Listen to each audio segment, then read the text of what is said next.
My name is Pradeep Chaurasia. Science, first chapter, your 9th class, first chapter science, motion. Motion. अब यहाँ पे आपको different types देखना है। मोशन क्या है? Motion, what is motion? और many types of motion, uniform, non uniform, और सब कुछ फार्मूला इसमें देगा कि कैसे इसमें आप यूनिफॉर्म को कैलकुलेट करेंगे, कैसे नॉन यूनिफॉर्म को कैलकुलेट करेंगे। तो पहले मैं बात करूंगा मोशन की मोशन होता क्या? Motion stationary object when active मतलब एक कोई ऑब्जेक्ट है वो रखी गई है, एक जगह स्थिर है, पड़ी हुई। जब वह एक्टिव पोजीशन में आ जाए तो वह अपने आप को मोशन में एक्टिव कर लेता है। जैसे देखो एक पत्थर, स्टोन, अब यह यहाँ पे क्या है? स्टेशनरी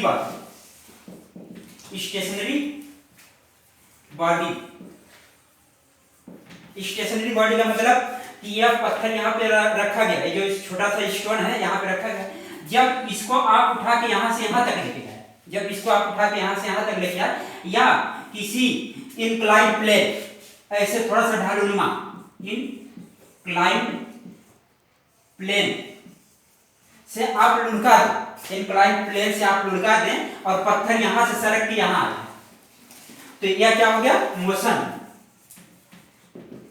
और वही सेम सिचुएशन, ये कोई कार है या बस है, जब यह स्टार्ट होके यहां से कुछ डिस्टेंस कवर करती है, तो डिस्टेंस कवर करके यहां पे पहुंच गई अपने ट्रेवल करके। तो देखो कहां पे, मान लो ये बी प्लेस है और ए प्लेस से स्टार्ट हुआ और बी प्लेस तक पहुंच गया। तो यहाँ पे यह कार या बस किस पोजीशन में है? मोशन। अब यह रेस्ट में नहीं है, रेस्ट में जब यहाँ पे खड़ी थी तब रेस्ट पे थी, अब यह मोशन और इसने कुछ डिस्टेंस कवर किया। तो इसी को आप, इस सिचुएशन को आप किस प्रकार में समझेंगे फिजिक्स में? मोशन के रूप में, यह मोशन। अब इसमें हम आपको कुछ टाइप्स बताएंगे।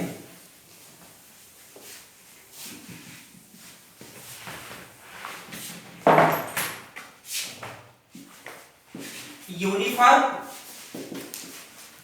There are two types, mainly two types.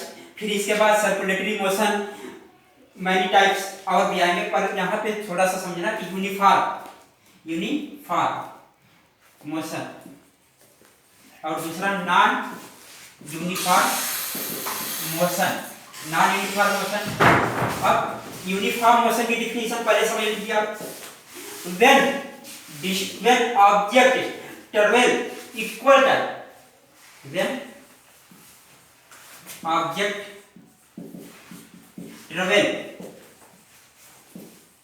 equal distance in equal time। अब यहां पे दो चीज इंपॉर्टेंट है, equal distance covered in equal time. When object travels और covered equal distance in equal time, this is called uniform motion. But अब second वाले just इसका opposite, when object travel unequal distance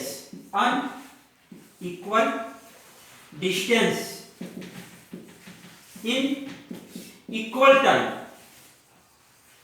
मतलब both situation are same, equal time but unequal distance, equal distance. यहाँ पे आइए कि uniform में equal distance होता है और नॉन यूनिफॉर्म में अनइक्वल डिस्टेंस होता है, लेकिन टाइम इक्वल, दोनों में टाइम क्या होता है? इक्वल। तो अब यहाँ पे जैसे देखिए, आपको ये प्लेस मतलब आजमगढ़ से बनारस, वाराणसी, आपको डिस्टेंस कवर करना, डिस्टेंस इन दोनों के बीच में 100 किलोमीटर है। अब यूनिफॉर्म मोशन वाला क्या करेगा? 25, मैं मान लो बाइक लेके निकला आजमगढ़ से, अब 25 किलोमीटर पर आवर, 1 घंटा में, 1 आवर में मैंने डिस्टेंस कवर किया 25 किलोमीटर।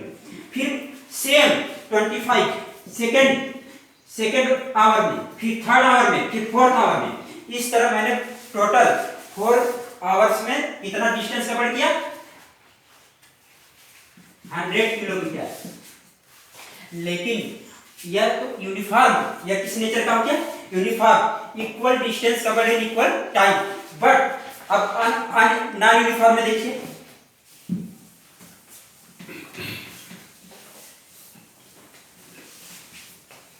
नॉन यूनिफॉर्म का एग्जांपल देख लीजिए।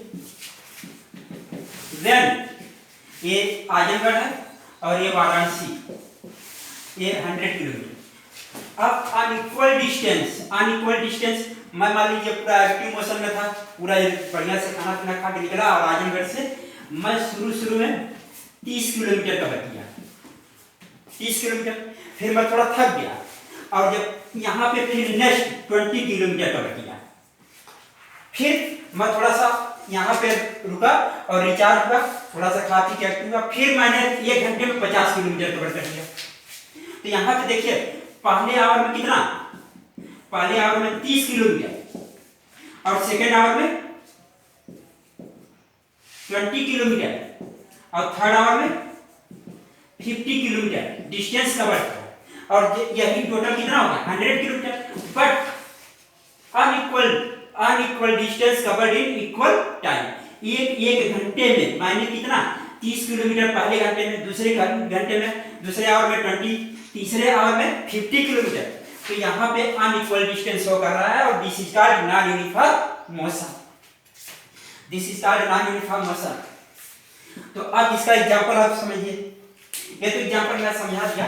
अब नेक्स्ट देखिए,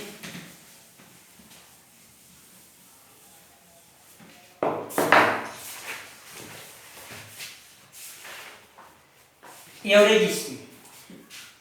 average speed, what is average speed?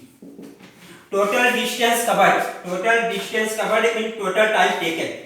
Total distance covered in total time taken.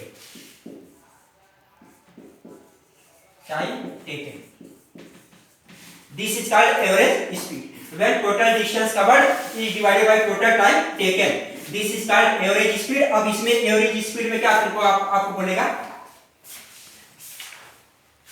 और इसको फिजिक्स में v से, एवरेज स्पीड को v से डिनोट करते हैं और टोटल डिस्टेंस को s से और टाइम को t, या इसकी यूनिट टाइम को t से और यह शॉर्ट फॉर्म में इस रूप में लिखते हैं, ब्रीफ फॉर्म में average speed is equal to b, total distance covered is equal to a s से और यह टाइम टेकन को t से। अब जो वैल्यू दिया रहेगा यहाँ पे आप पुट कर देंगे और आपका एवरेज स्पीड आ जाएगा।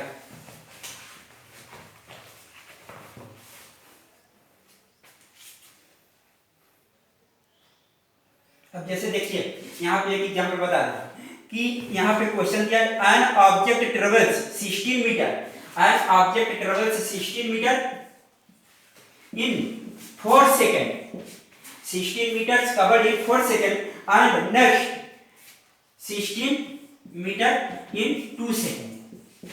अब total distance covered average speed पूछ रहा है, एवरेज स्पीड, इसको शॉर्ट फॉर्म में लिख रहा हूं b।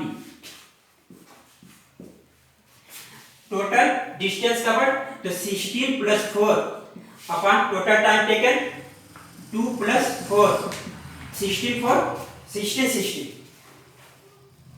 ये 16 है, ये 16, 32 अपॉन 4 टू 6, यह आपका आ जाएगा 5 2 upon 6, 1 upon 3, 5:1 upon 3 metre per second average speed. Average speed is equal to 5 whole 1 upon 3। तो एवरेज स्पीड आप लोगों को समझ में आ गया होगा। अब नेक्स्ट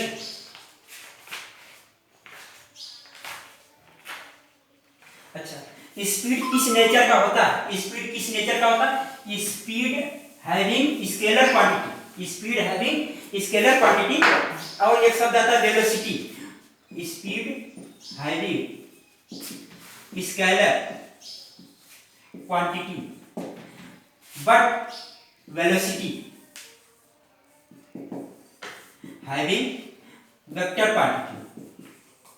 वेक्टर क्वांटिटी, अब स्केलर क्वांटिटी क्या होता है, वेक्टर क्वांटिटी क्या होता है, इसको आप ऐसे समझिएगा, जिस ऑब्जेक्ट को एक फिक्स डायरेक्शन ना बताया जाए वह स्पीड कहलाता है, और जिस ऑब्जेक्ट को मतलब एक फिक्स डायरेक्शन में इसने डिस्टेंस कवर किया, जैसे बता दिया कि मैं बनारस गया वाराणसी, नॉर्थ डायरेक्शन में मैं वाराणसी गया, मतलब मैं आजमगढ़ से निकला और उत्तरी रास्ते से गुजरते हुए मैं बनारस पहुंचा। तो यहाँ पे क्या हो जाएगा, वेक्टर क्वांटिटी, आपको दिशा भी दे दिया, डायरेक्शन भी दे दिया, और ऑब्जेक्ट किस नेचर का है, वो जा रहा है कि नहीं जा रहा है।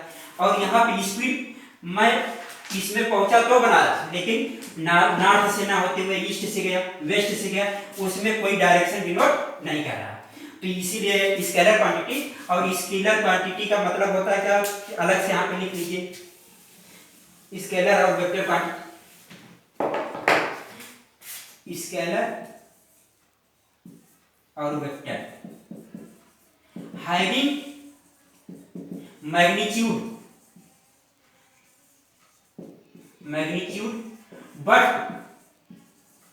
Not fix direction, having magnitude but not fix direction. और वेक्टर क्वांटिटी में हैविंग मैग्नीट्यूड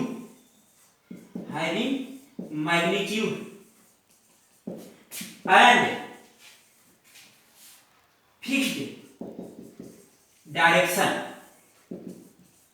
मतलब इसमें मैग्नीट्यूड भी रहेगा और डायरेक्शन भी रहेगा, दोनों फिक्स रहेगा, और इसमें क्या रहेगा, सिर्फ मैग्नीट्यूड रहेगा और डायरेक्शन फिक्स नहीं रहेगा। और मैग्नीट्यूड क्या है, मैग्नीट्यूड का मतलब यह है कि आप कितना डिस्टेंस कवर कर रहे हैं, उसकी वह एक्टिव पोजीशन में है कि नहीं है, वही मैग्नीट्यूड है। मतलब जो ऑब्जेक्ट है वह एक्टिव नेचर का है और उसने डिस्टेंस कवर किया है एक फिक्स पार्टिकुलर डायरेक्शन में, तो वह वेक्टर में चला गया, और जो फिक्स डायरेक्शन में ना कवर करे वो स्केलर में चला गया। और इसकी अगर आप लोगों को थोड़ा तकलीफ होगा तो इसकी हिंदी लिख लीजिए अदिश, मतलब जिसमें दिशा ना दिया, और इसको सदिश जिसमें दिशा दिया, डायरेक्शन है।